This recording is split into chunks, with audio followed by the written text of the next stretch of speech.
Okay, L&B Podcast chapters. Okay, intro part B. Havyara defeats Apkallu. Havyara, which means honest friend groups, defeat really nasty destructive spirits who are cold-hearted, disobedient, divorce spirits, spirits that teach humans how to be depraved. We want to be the decent friend group carrying each other to their dreams.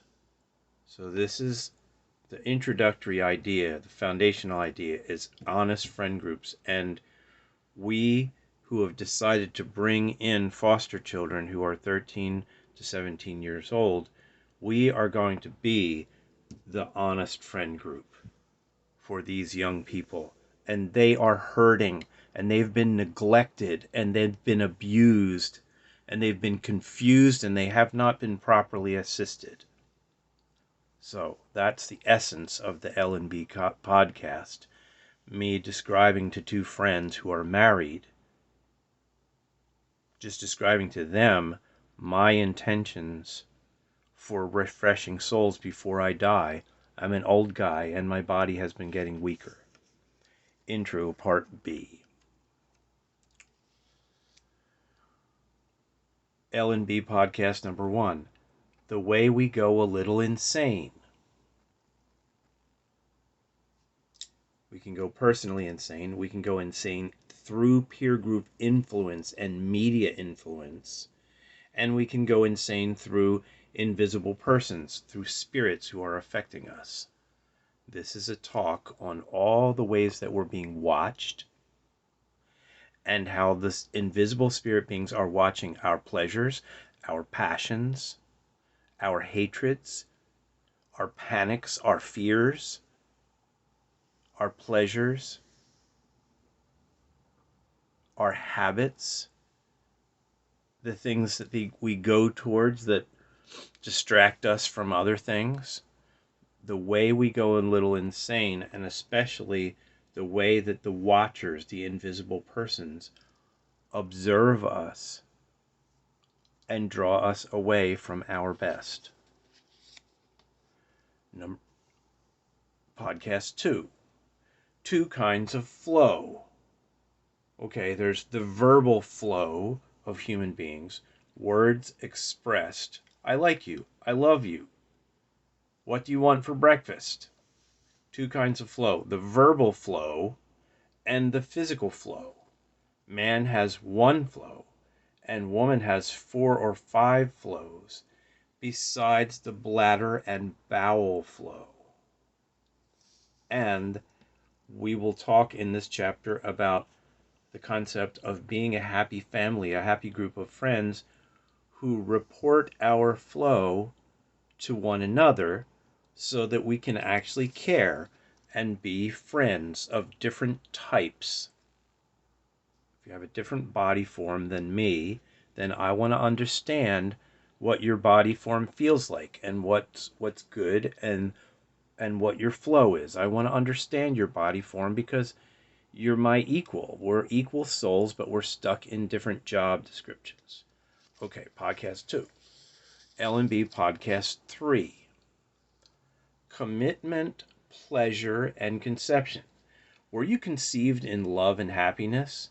Do you know if your parents were really in love with each other and delighted with each other when you were conceived? Either strengthen your singleness or make a total commitment to somebody and monitor personal arousal. My principle is to mark the calendar. You can keep your personal arousal time secret, but I want to observe. I want to observe how I'm behaving and how I'm handling my commitment and pleasure and conception. These are the 3 issues on this podcast 3. Either strengthen your singleness and learn how to be excellent and single, or make a total commitment to somebody.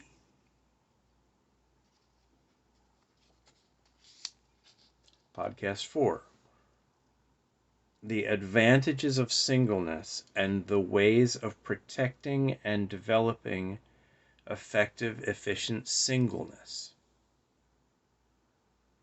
We look over at this weird example of Jesus of Nazareth doing the singleness thing for his whole life because he's so worried about the human family that he just wants to travel and travel and travel and travel and touch and encourage and heal and give understanding to so many different people. He travels with a group of people and they're in non-stop activity. They're so busy caring for people that they don't even worry or have time for the physical pleasures. Now, there's a very good chance that the commercial fishermen that were traveling with him, they are married guys. And what if they went home to spend times with their women? They are traveling around in an area about the size of New Jersey. So, the advantages of singleness and the success that comes with singleness and the goodness and strength that comes with singleness. If you're strong in your singleness, you can be an amazingly better marriage person. That's podcast 4 topics. Podcast 5. My experiences with pleasure, commitment, faithfulness, self-control, and loving one another. Now, this is a big, long life story. This is where you guys, you 13 to 17-year-olds, get to hear a lot of my experiences and how many people I was in relationship with and what happened with my marriage and all kinds of stuff. This is my personal story about pleasure, commitment, faithfulness, self-control, and loving one another. You can love a friend without being intimate with them, and you can be a great friend. As a matter of fact, one of the rabbis that I spent time with said, it's much easier to be a brother or sister to a person than it is to be a married one. Because when you're connected and stuck to a married one, they are a reflection of you, and you kind of want to change them to be their best, and you want them to put away their evils and weaknesses and be just a better person. So there's more of a tug of war with the person that you are committed to, and that is difficult. It's easier to be a brother and sister, and that's why we are friends. That's why we are coming together as a fostering family, and you guys coming in are allowed to just talk about the things that you hate, the things that are bothering you, the things that you want, the things that you're hungry for, and the things that are motivating and inspiring you. If you get an idea that you want to work with handicapped children and horses, well, guess what? We're going to help you do that. If you have an idea that you want to start a business of a special kind of lunch truck, well, guess what? We're going to help you do that. If you want to have a career in a special area of research, guess what? We're going to help you do that because we are first friends. We're not like, lovey-dovey stuck to each other. We are trying to empower one another and be the greatest friends that we can be. So this is my experiences so that we can talk real about everything. Podcast number 6. Good sex and no babies. Why no babies? Well, I had lots of what I thought was good sex over many years, and I didn't want to have children. And this is the whole discussion about having a person to be your person, to be intimate with, to be your marriage bed enjoyment, but actually not have babies of your own, but doing what we're doing, which is written in the writings of James, which is, hey, The most four important habits are: watch your mouth, be careful of what you're talking about. If you're always talking about your own little amusements, then your mind is stuck on your own pleasures. So watch what you're talking about. And shelter fatherless children who are having trouble.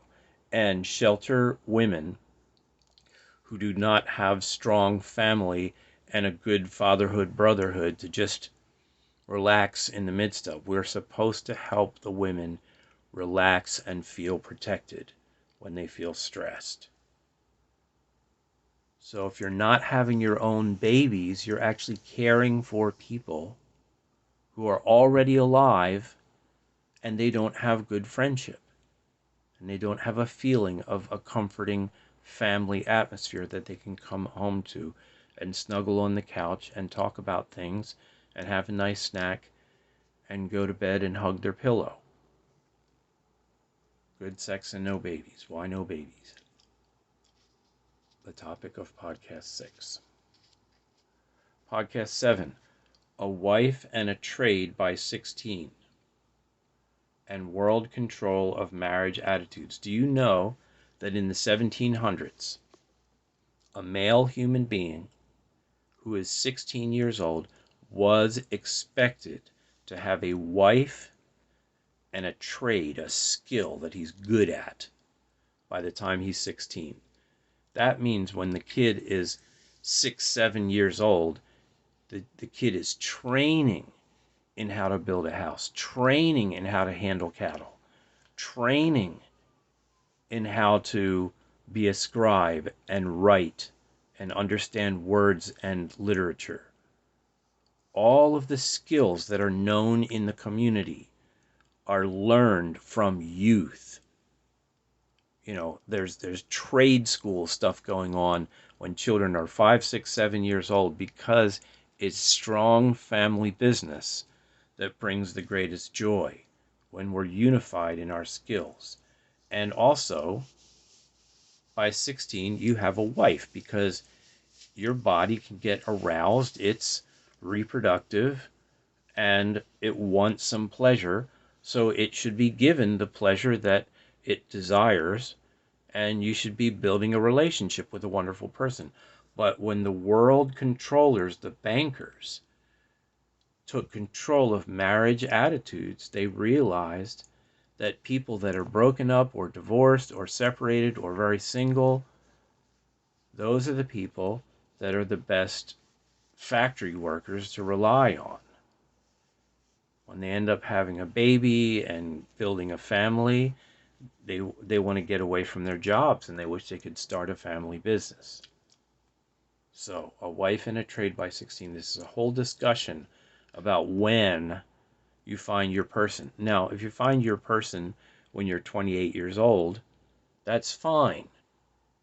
But when you look in all cultures, in natural cultures around the world, when human beings are 13 to 15 years old, most of them are encouraged to select a person of their own. I did not know that. That's like new, interesting information for me. And it's a helpful thing to people who have connected later in life, in the 20s and 30s. Podcast 8. Topic: Happy self-control of pleasure power and wishing I had that training in childhood. Now, this is another specific focus on my own personal life testimony and the time when I was 36 years old and when me and my girlfriend were actually learning simplistic physical self-control exercises, which caused our shared pleasure to be much more wonderful and amazing. And we had this basic feeling like, gosh, we should have known this a long time ago. This is something that apparently, adult parental people were teaching the young people in an early part of their lives, doing these self-control exercises, before they're aroused or reproductive. They're just learning how to quiet their body and their arousal. Very interesting stuff that I wished I had training in in my childhood. Number 9, the close the body, open the soul and spirit experience. In the teaching that I got about physiological self-control, I was told when you use the Kegel muscle, which is the stop peeing, stop pooping muscle down, at your bottom, at your crotch, when you pull up on that muscle, your stop peeing muscle, you are exercising the muscle that also draws the power away from your arousal, whether you're a man or a woman.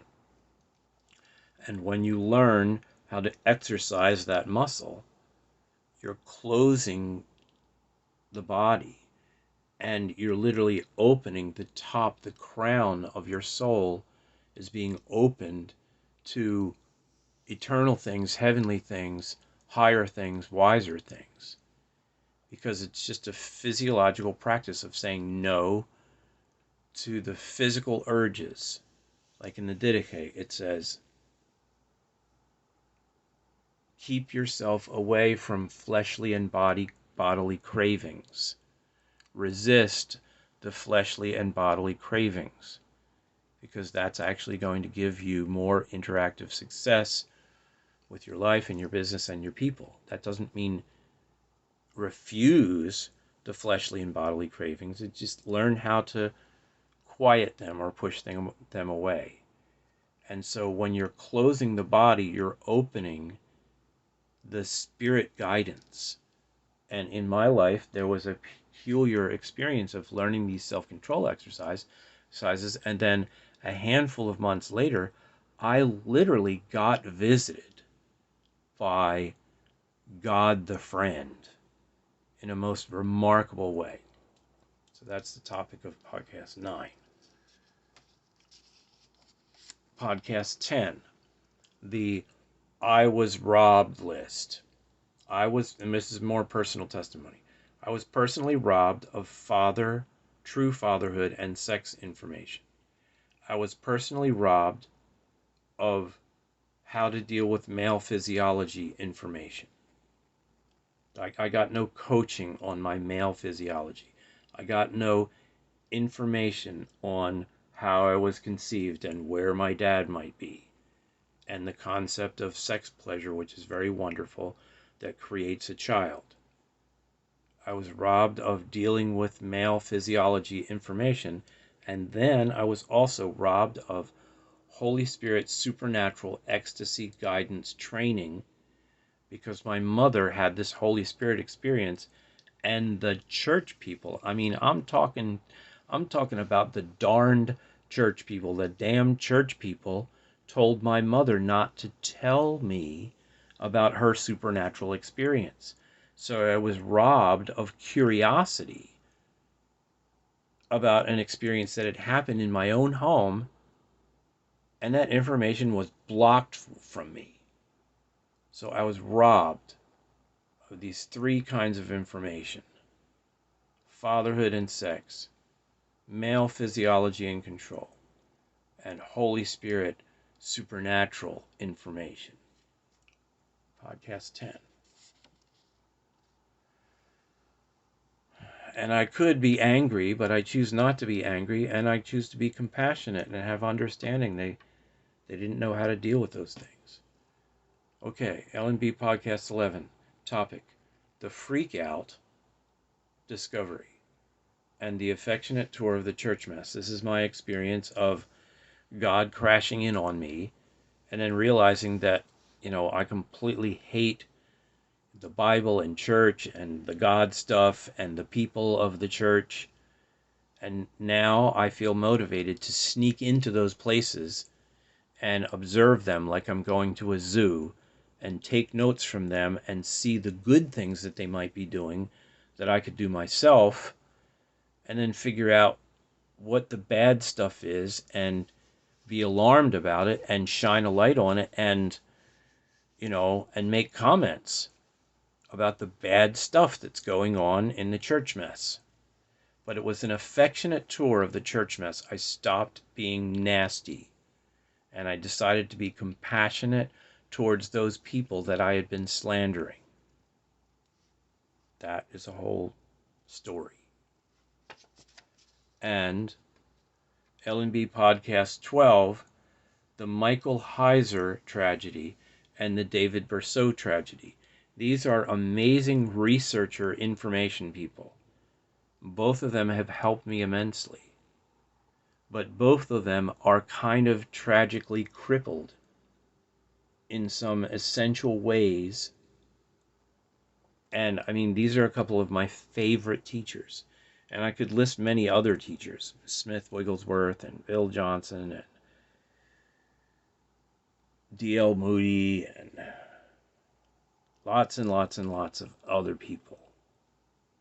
Mr. Hammond in Florida, many, many people. Derek Prince, many, many people who were presenting amazing, wonderful things, but still not presenting Havurah, the friend group, and really being close in a private, closed meeting defeats the biggest, strongest, sneakiest bad spirits that cause us to hurt ourselves and be insane and depraved and do stuff that we just regret. So this is a story about a couple of my favorite teachers in the areas where they're so great, but certain areas where they just are not seeing a certain point of intense value. So that's all we got so far is some overview.